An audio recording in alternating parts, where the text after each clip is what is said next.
చెయ్యి అంటే మొండి చెయ్యి కాదు, పిడికిలి. మొండి చెయ్యి డేంజర్. పిడికిలి పిడికిలి పిడికిలి. ఈ బిల్డింగ్ మీద వాళ్ళు మామూలు కదా, సగం మంది రావట్లే. వెనకాల నేను చూస్తలేనా? కారు గుర్తుకే కేసీఆర్ గారి నాయకత్వం. వచ్చిన పని అయిపోయింది, బయలుదేరాల మరి. గౌరవనీయులు, మీ అందరి అభిమాన నాయకులు, నాకు టైం ఎక్కువ లేదు, మీరు లొల్లి పెడితే తక్కువ మాట్లాడాల్సి వస్తుంది, ఆగురు జర.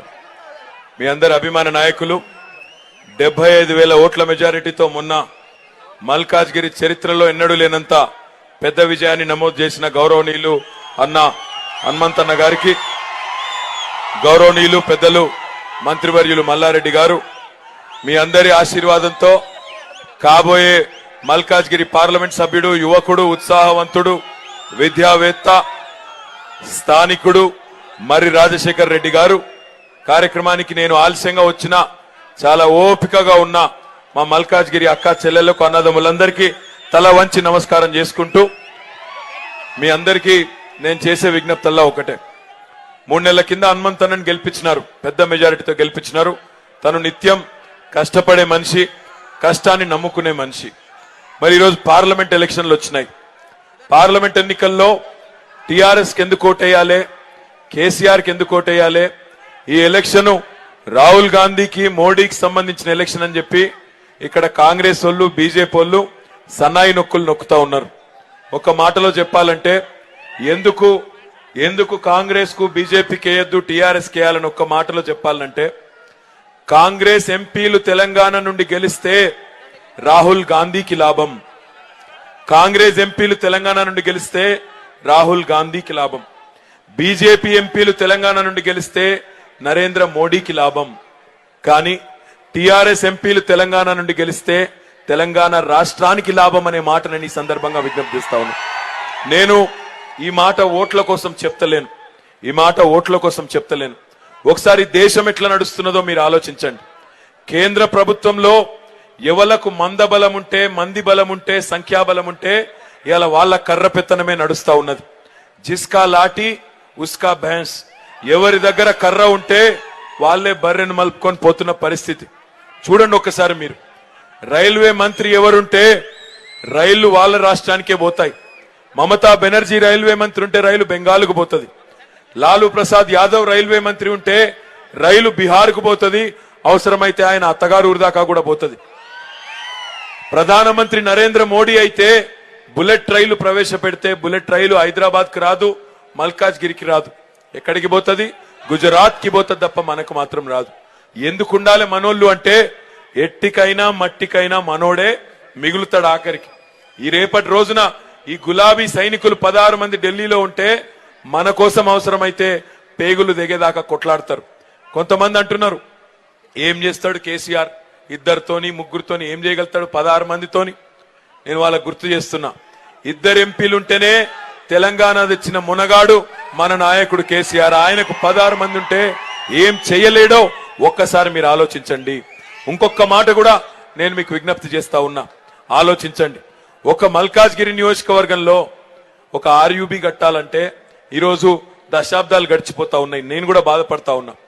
ఇది ఎందుకు జరుగుతా ఉందంటే, రైల్వే శాఖ సహకారం లేకపోవడం, జిహెచ్ఎంసీ రైల్వే శాఖ కలిసికట్టుగా పనిచేసే పరిస్థితి లేకపోవడం.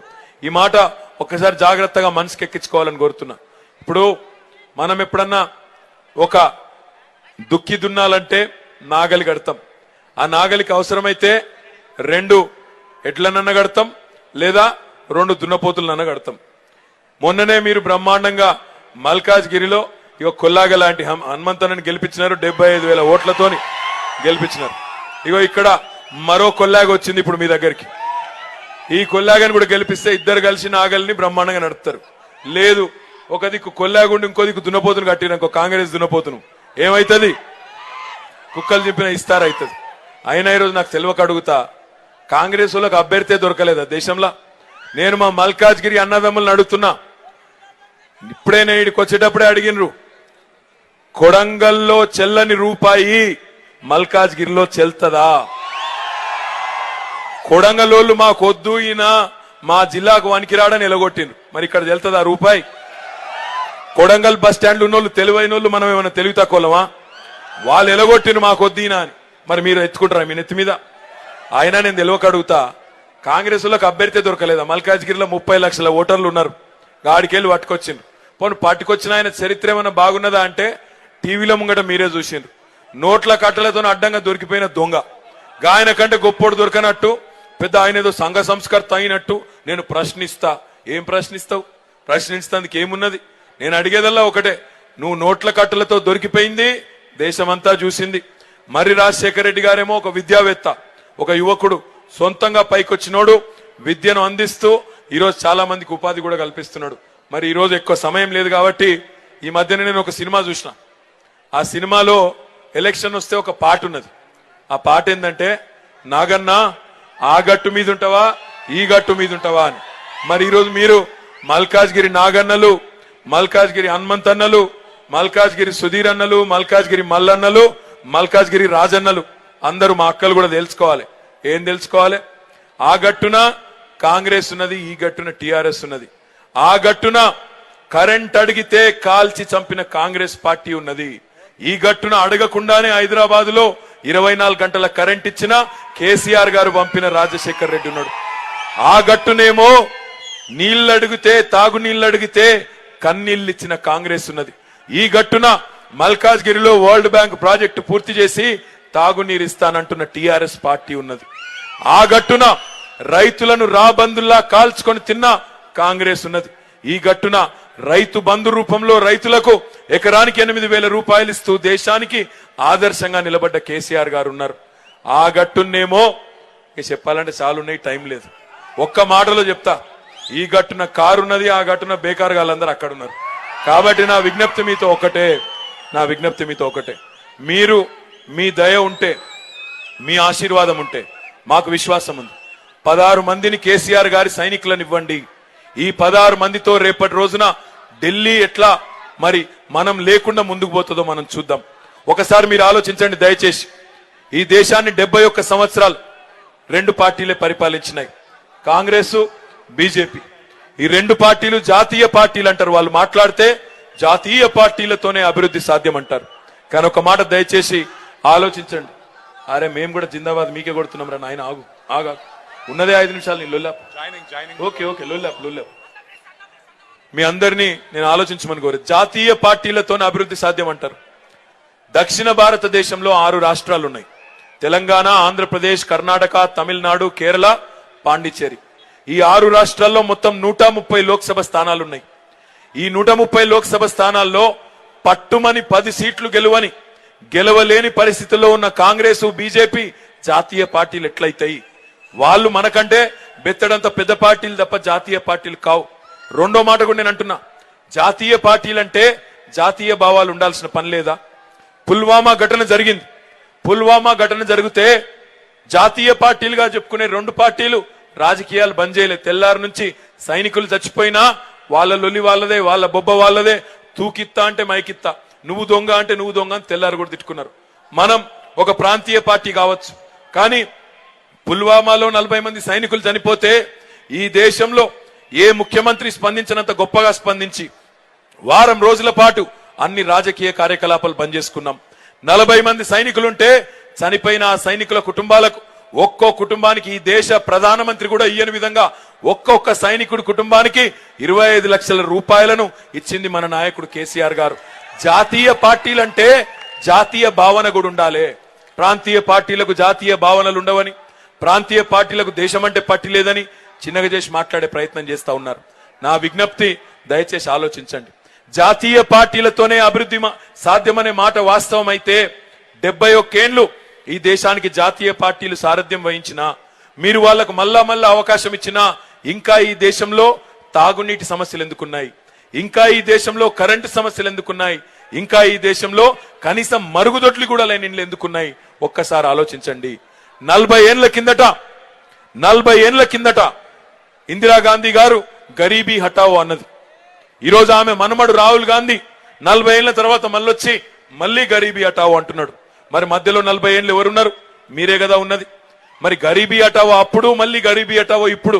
ఎక్కడ వేసిన గొంగలు అక్కడనే ఉన్నదంటే దానికి కారణం కాంగ్రెస్, బీజేపీ కాదా? ఆలోచించండి, ఆగం కాకండి. ఇంకొక మాట కూడా నేను అడుగుతున్నా. ఇవాళ నరేంద్ర మోడీ గారు రూపం మార్చుకున్నాడు. 5 ఏళ్ల కిందటనేమో చాయ్వాలా అన్నాడు, ఇవాళ చౌకీదారట. కొత్త దేశం ప్రమోషన్ వచ్చింది చాయ్వాలా నుంచి చౌకీదార్కు. ఒక ఆయననేమో చౌకీదార్ అంటాడు, ఇంకొక ఆయననేమో మా ముత్తాత పరిపాలించిండు, మా నాయనమ్మ పరిపాలించింది, మా నాయన పరిపాలించిండు, మా అమ్మ పరిపాలించింది, కాబట్టి నేను ఈ దేశానికి ఠేకేదార్ అని ఇంకొక ఆయన అనుకుంటున్నాడు. కానీ ఈ దేశానికి ఈరోజు కావాల్సింది ఒక చౌకీదారో ఒక ఠేకేదారో కాదు.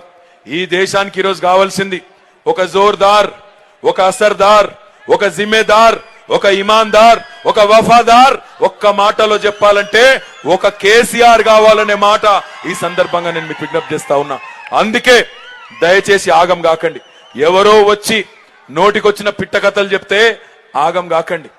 71 ఏళ్లు మనను వంచిన పార్టీలు, 71 ఏళ్లు ఈ జాతికి ద్రోహం చేసిన పార్టీలు 2 పార్టీలు, బీజేపీ, కాంగ్రెస్. వాళ్ళు మాట్లాడతారు ఈ రోజు నరేంద్ర మోడీ గారు మందిర్ కడదామా మసీద్ కడదామా. ఎవరు అడిగిన నిన్ను మందిరమా మసీదమా అని? 5 ఏళ్లలో ఏం చేసినావో చెప్పు. విద్య కోసం ఏం చేసినావు, వైద్యం కోసం ఏం చేసినావు, పేదవాళ్ళకి ఎన్ని ఇళ్లు కట్టించినావు, 2 కోట్ల ఉద్యోగాలు ఇస్తానో సంవత్సరానికి ఏమైనాయో చెప్పు. పేదవారి అకౌంట్ లో 15 లక్షల రూపాయలు ఇస్తానో పెద్ద నోట్లు రద్దు చేసినప్పుడు అది ఏమైందో చెప్పు అంటే దాని మీద మాట్లాడాడు. ఇండియా పాకిస్తాన్, మందిర్ మసీద్ ఎట్లా ఇడగొట్టాలే, ఎట్లా రాహుల్ మోడీ బోఫోర్సు రఫాయల్ వాళ్ళిద్దరి మధ్యలోనే ఉండాలి తప్ప ఇంకోళ్ళు రావద్దు, ఇంకోళ్ళు పుట్టద్దు. ఈ దేశంలో ఇంకో నాయకుడు ఈ దేశాన్ని పరిపాలించద్దనే ఒక స్వార్థంతో వాళ్ళిద్దరు చేస్తున్న కుట్రల్ని గమనించండి. ఎట్టి పరిస్థితుల్లో ఈ తాత్కాలికమైన భావోద్వేగాలకు పోకుండా దేశ బహుళార్థక ప్రయోజనాలు, విస్తృత ప్రయోజనాలు ఆలోచించి ఈ రోజు మన రాష్ట్రంలో అమలవుతున్న రైతు బంధు, రైతు బీమా లాంటి కార్యక్రమాలు దేశానికే ఆదర్శంగా నిలబడ్డ ప్రస్తుత పరిస్థితుల్లో తప్పకుండా కేసీఆర్ గారి నాయకత్వాన్ని బలపరిచి మీరు ఆశీర్వదించాలని మనస్ఫూర్తిగా కోరుకుంటూ, కొంతమంది మిత్రులు ఈరోజు పార్టీలో చేరుతున్నారు, వారికి కూడా స్వాగతం చెబుతూ, హనుమంతన్న ఒక మాట అన్నాడు, 24 నియోజకవర్గాల్లో మల్కాజ్గిరి వెనుకవాడిపోయిందన్నాడు. నేను మాటిస్తున్నా హనుమంతన్నకు, మీకు ఎట్టి పరిస్థితుల్లో మల్కాజ్గిరిని టాప్ 1 or 2 స్పాట్లను ఉంచే బాధ్యత నేను కూడా తీసుకుంటా అని చెప్పి కూడా మీకు విజ్ఞప్తి చేస్తాను. నేను ఈ మాట ఓట్ల కోసం కాదు, కొంత బాధతోనే చెప్తా ఉన్నా. ఒక మిత్రుడు నాకు ఒక 2 ఏళ్ల కింద ట్వీట్ చేసిండు, ఈస్ట్ ఆనంద్ బాగ్ ఆర్యూబీ పూర్తి చేయాలని. నేను అప్పుడు ఒక కమిట్మెంట్ కూడా ఇచ్చినాను, నేను నిలుపుకోలేకపోయినాను, బాధపడతా ఉన్నాను. తప్పకుండా ఇట్లాంటి ఇబ్బందులు ఏమన్నా ఉంటే మాకు కూడా ఇప్పుడు 2వ సారి మీరు గెలిపించిన తర్వాత చాలా అనుభవం వచ్చింది, ప్రభుత్వాన్ని ఒక టర్మ్ నడిపిన తర్వాత.